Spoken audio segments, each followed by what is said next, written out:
नवीन ते करायचे रांगोळीसाठी, तर त्याच्यासाठी नक्की माझ्या चॅनलला सबस्क्राईब करा. आणि चला तर मग आज बघूया ह्या पेन्सिलसोबत आपण कोणत्या प्रकारचं नवीन डिझाईन तयार करू शकतो. तर मी हा निळ्या कलरची रांगोळी माझ्याकडे आहे, ती मी घेतली आहे आणि ती अशी स्प्रेड केली. त्यानंतर त्याच स्टेन्सिलचा यूज करून जो हाफ पोर्शन आहे तो अर्ध्या रांगोळीमध्ये ठेवून एक राईट अँगल ट्रायंगलमध्ये आपण त्याची डिझाईन यूज करणार आहे.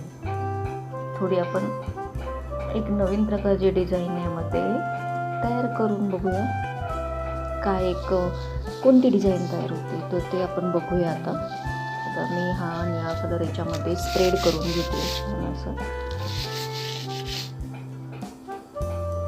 ह्या स्टेन्सिलचा यूज हा खूप प्रकारे आपण करू शकतो, फक्त आपल्याला आयडिया सुचल्या पाहिजे छान अशा. तर हा माझ्याकडे असं माझी रांगोळी जाड असल्यामुळे थोडं व्यवस्थित नाही आलं. तुम्ही रांगोळी यूज करण्याआधी ती थोडी चाळून घ्यावी असं मला वाटतं. चाळून घेतली ना की छान अशी बारीक रांगोळी असेल तर एकदम छान डिझाईन दिसते. आता मी हे जस्ट ट्रायल म्हणून घेतली आहे.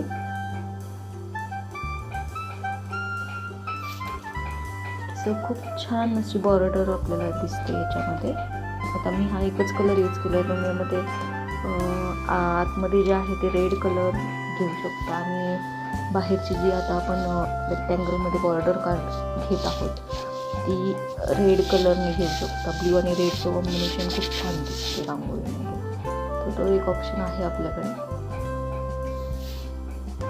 आता इथे थोडा बघा थोडं बाहेर गेलं तर मी ते थोडं ॲडजस्ट करून घेते, कारण मी फर्स्ट टाईम ट्राय करते ही तुमच्यासमोर.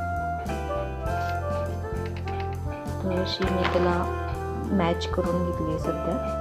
तुम्ही बघू शकता अशी छान बॉर्डर आपल्याला दिसते याच्यामध्ये. तर आता हे शेवटचं पण आपण करून घेऊ आणि बघूया काय रिझल्ट येतो ते.